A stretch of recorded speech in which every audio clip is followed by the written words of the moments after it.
Salut distingués abonnés, tout en espérant que vous allez bien. Nous on se porte très bien. Devenir agriculteur ne s'improvise pas, mais il est capital d'acquérir un minimum de connaissances. Si vous êtes nouveau sur la chaîne, n'hésitez pas à commenter, n'hésitez pas à partager, n'hésitez pas à liker, mais surtout abonnez-vous, activez la cloche de notification pour ne rien manquer des vidéos futures. Ici nous parlons agriculture, nous parlons apiculture, nous parlons agroforesterie. Nous parlons des différentes astuces qui peuvent vous permettre de réussir dans vos différents projets agro-silvo-pastoraux. Alors, le sujet d'aujourd'hui, c'est que nous allons parler d'une étape qui est déterminante lors de la création d'une plantation, que ce soit un verger, une bananeraie et j'en passe quoi, les agrumes et bien d'autres. Lorsque vous êtes à cette étape, c'est l'une des étapes les plus déterminantes. Déterminante pourquoi? Parce que les activités qui vont suivre seront des activités aussi importantes les unes que les autres. Le devenir de votre plantation dépend de cette étape. Cette étape, effectivement, c'est quoi? C'est le piquetage. Le piquetage, c'est-à-dire c'est la matérialisation par des jalons de l'endroit où nous allons venir planter nos arbres fruitiers. Comme vous le savez, là nous avons démarré de ce côté-ci sur 4 hectares pour commencer. Vous avez déjà vu la partie de la vidéo, on parlait de la cabane et tout. Donc aujourd'hui il est question de voir la matérialisation pour les installer. Essayez d'ouvrir même à l'intérieur là-bas où il y a bien la fraîcheur et que ce ne soit pas visible pour les éventuels voleurs. On pourra passer là-bas. Donc je disais tantôt, c'est le piquetage. Le piquetage, pourquoi? Parce que lorsque vous voulez planter et que vous avez des écartements bien précis, cette étape est très importante. Si vous faites un mauvais piquetage, ça veut dire que vos arbres, votre plantation, il n'y aura pas un arrangement spatial qui soit idéal. Vos arbres seront en désordre. Vous n'aurez peut-être même pas le nombre de plants à l'hectare que vous souhaitez. Donc, il est important de bien s'assurer que le piquetage soit bien fait pour donner une beauté, non seulement sur le plan esthétique, que la plantation soit bien rangée, bien ordonnée, mais aussi pour que l'espace que vous avez, vous puissiez mettre le maximum de plants possible.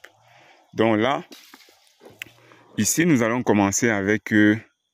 on va faire un verger d'avocatier greffé et on a dit bon, on va faire un test pour ne pas rater la campagne agricole parce qu'on n'a pas préparé les plants ici sur ce site-ci depuis. Ce qu'on va faire, c'est qu'on va faire du semis direct.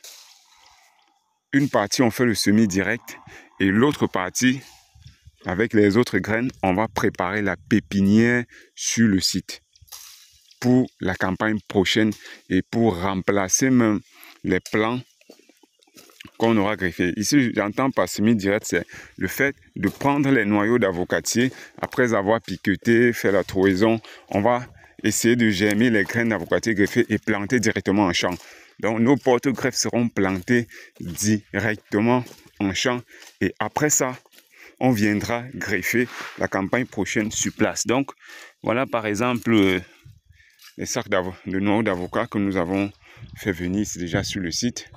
On a déjà fait un piquetage. Après ça, on va faire le tri pour séparer les bonnes graines, les graines saines des graines malades. Vous voyez un peu. Donc, je disais, lorsque le piquetage est bien fait, vous avez le maximum de plants possible. Si ce n'est pas bien fait, vous allez perdre beaucoup. C'est déjà également pour ça que je vous parlais la dernière fois de l'importance du tronçonnage. Parce que lorsque on laisse les arbres partout et en désordre sans tronçonner, cela va également impacter au niveau du piquetage. Vous voyez donc que toutes ces activités se suivent. Lorsque vous faites mal une activité, cela aura un impact sur les activités qui vont suivre et par conséquence, la densité à l'hectare, il y aura de sérieux problèmes. C'est pour ça qu'on s'est assuré ici de faire un tronçonnage pour avoir un champ vraiment propre où lorsqu'on va vouloir faire le piquetage, on n'a pas de souci, on circule facilement, on va creuser facilement, sans problème. Donc, c'était un peu ça ce qu'on voulait partager avec vous. Donc, dans le cadre de ce projet proprement dit, je vous donne quelques infos. Nous, on est allé sur comment on va associer les avocatiers greffés sur les 4 états-ci avec la banane plantain. On est allé sur des écartements de 5 mètres x 7. Donc, entre deux lignes d'avocatiers, on est à 7 mètres. Et sur la ligne, on sera à 5 mètres. Cela nous permet à l'hectare d'avoir 285 plants d'avocatiers greffés sur 1 hectare. Vous voyez un peu? Ça, c'est quand même aussi une densité, pour ne pas dire la haute densité ou les densités moyennes comparativement aux densités qu'on nous a appris à l'école, les 100 à l'hectare, maximum 150. Parce qu'on le dit toujours, lorsqu'on a à ces écartements-ci, au moins les 8, voire 10 premières années,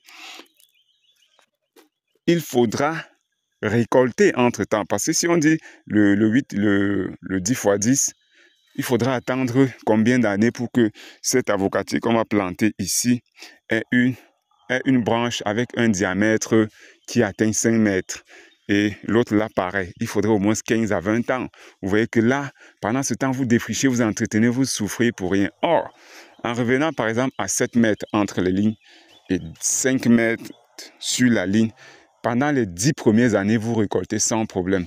Maintenant, sur cette ligne-ci, où on sera à 500 mètres jusqu'au fond, dans 10 ans, 12 ans, si je trouve que la densité est déjà élevée, que les branches ont déjà plus de 2,5 mètres sur chaque arbre, de telle façon que les plants se touchent déjà, je viendrai tout simplement sur cette ligne-ci-là éliminer un plant, je saute un plant. Finalement, donc, à la fin de mon verger, ici, disons dans 20 ans, je serai à un écartement de 10 mètres x 7 mètres, parce que ceux-ci ne vont pas changer, mais c'est sur cette ligne que je vais venir modifier et annuler un plan, sauter un plan, annuler un plan sur le long terme. Vous voyez donc que pendant au moins les 10 voire 12 premières années, je serai en train de récolter un rendement intéressant et il n'y aura aucune compétition entre les avocatiers. Tout de même, pendant au moins les 5 premières années, 4 à 5 premières années, maintenant, entre les 7 mètres ici, qu'est-ce qu'on va faire? On va venir donc installer 2 lignes de bananes plantain. Ça veut dire, comme c'est 7 mètres, je mesure 2,5 mètres de l'avocatier jusque là. On met une ligne de banane plantain. Je mesure 2,5 mètres de ce côté jusqu'ici. Ça fait une ligne de banane plantain. Donc, je viendrai avoir 2 lignes de banane plantain ici. Et mes 2 bananes plantain seront des distances de 2 mètres. Je peux aller au 2 x 2 pour avoir aussi une densité toujours intéressante. Parce que c'est les premières années, il n'y aura vraiment pas de compétition. Donc, voilà un peu comment nous pensons gérer ces 4 hectares de façon efficace, de façon efficiente. Et on est certain que d'ici peu, on aura des rendements super intéressants. Donc, vous pouvez également faire de même. Comme je disais, les noix d'avocat, on va faire du semi direct. Parce qu'on n'a pas eu le temps de préparer les plants pour cette campagne-ci. Et vous le savez, pour préparer un plant d'avocatier greffé, ça vous prend dans les 10 à 12 mois.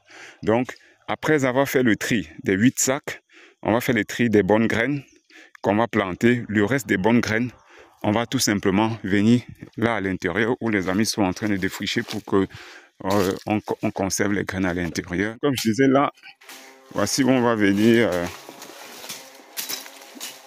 épandre les graines là pour faire le tri et pouvoir aussi les conserver à cet endroit.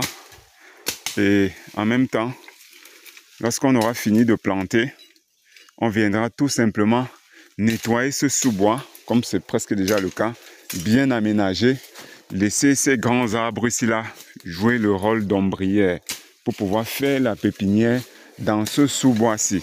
Là, ça va éviter aux gars d'aller chercher les raffias, les ci, les ça pour faire l'ombrière et ça donne beaucoup de travail. Donc, ce qui fait qu'on exploite donc la ressource naturelle ici, l'ombrage que nous procurent ces grands arbres ici pour pouvoir créer cette pépinière-là à cet endroit. Et on est sûr que l'année prochaine, s'il y a des plants morts, lorsqu'on aura fait le greffage en plein champ.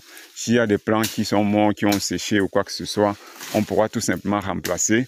On pourra davantage nettoyer donc ce côté-ci, planter directement ou également augmenter les superficies, parce que le but c'est ça, c'est que chaque année on augmente, mais avec ça on va produire tout sur place pour nous éviter le transport, faire des pifs directement sur place pour pouvoir les planter. Donc c'est un peu ça le projet quoi. Si vous avez des questions, laissez-les en commentaire. S'il y a des remarques, des conseils, on apprend tous les jours.